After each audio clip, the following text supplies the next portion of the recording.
আবু হুরাইরা রাদিয়াল্লাহু তাআলা আনহু নবীর পার্শ্বে বসা। একটা লোক আসছে, একবারে জীর্ণ শীর্ণ স্বাস্থ্য, একবারে দুরবস্থা। নবী বলেন, এই তোমারই অবস্থা? সে কয়, নবী আমি রুগী ও ঋণী। ও রোগের দ্বালায় আমারই অবস্থা, ঋণের দ্বালায় আমারই অবস্থা। আমরা হয়তো কেউ রুগী, না হয় কেউ ঋণী। সে বলে আমি রুগী, আমি ঋণী। নবী বলেন, শোনো, তুমি ফন্ডফারার সূরায়ে বনী ইসরাইলের শেষ আয়াত, ফন্ডফারার সূরায়ে বনী ইসরাইলের শেষ আয়াত পড়বে, একটা নিয়ম করে, এর আগে তাওয়াক্কালতু আলাল হাইয়্যিল্লাযী লা ইয়ামুতু পড়ে নিবে, এরপরে আয়াতখানা পড়বে, পড়ার অভ্যাস করো।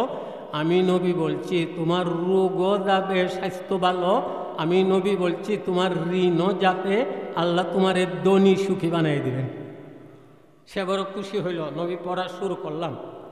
কদিন পরে নবীর সাথে তার দেখা, হৃষ্টপুষ্ট স্বাস্থ্য, বেডা মোটা সোটা, তাজা তোনা, খুশি বাসি।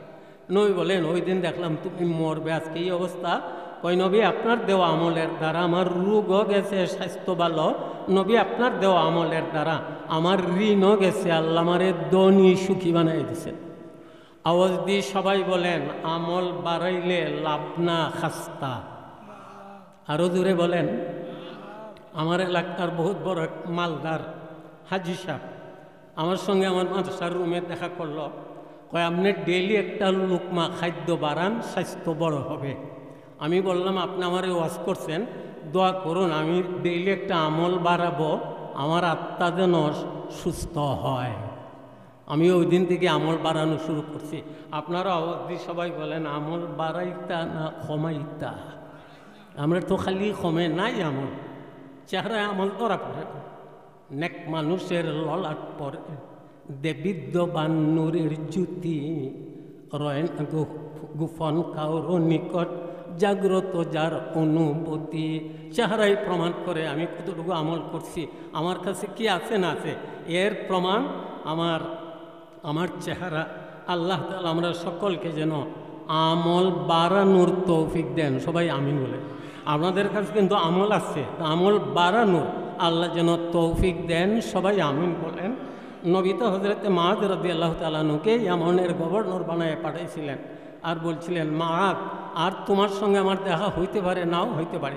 উটের পিঠে সওয়ার হয়ে গেছেন, নামরে মুআয, আর তোমার সঙ্গে দেখা নাও হইতে পারে, এমন থেকে ফিরে আসে আমাকে নাও পাইতে পারো।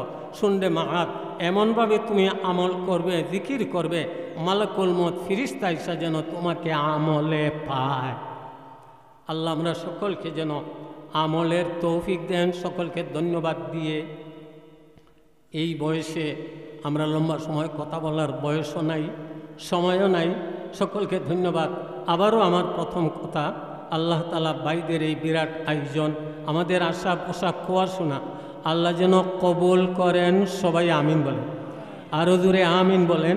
এই উম্মতের মুফতি, এই উম্মতের ফাকিহ আব্দুল্লাহ ইবনে মাসউদ রাদিয়াল্লাহু তাআলা আনহু বলেন, কারো জীবনের কোনো আমল যদি আল্লাহর কাছে কবুল হয়ে যায়, সারাটা দুনিয়া যদি স্বর্ণে ভর্তি হয়ে যায়, সারা দুনিয়ার যে দাম, এই আমলের হবে আরও বেশি দাম। সাইয়্যিদিনা আবু দারদা রাদিয়াল্লাহু তাআলা আনহু বলেন, মনে করুন কেউ যদি সারা দুনিয়ার মালিক হয়ে যায়, যত লাভ। কারো জীবনের কোনো আমল যদি আল্লাহর কাছে কবুল হয়ে যায়, এই আমলের আরও বেশি লাভ। সকলকে ধন্যবাদ।